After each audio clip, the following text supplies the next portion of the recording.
finally got here, guys. Let's go take it inside. Just in case you're curious, this is the Steam Deck limited edition model.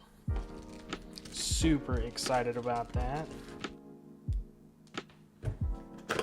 This has got the longer power cord, instruction manual, what we've all been waiting for. Let's go ahead and get this cover off.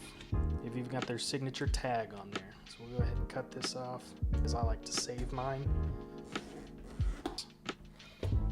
Oh yeah, that is pretty sweet. Oh, definitely is lighter. I was not expecting that.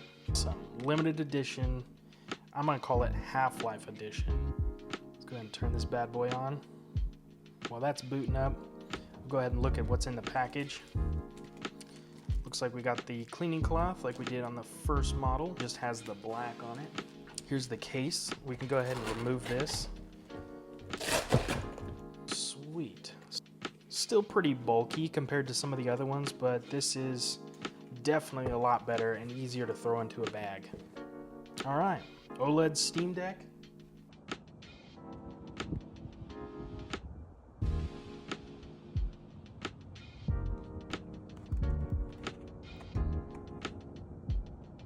I'll go ahead and get it set up and we should be good. And I'll go ahead and make a regular video here soon. See ya.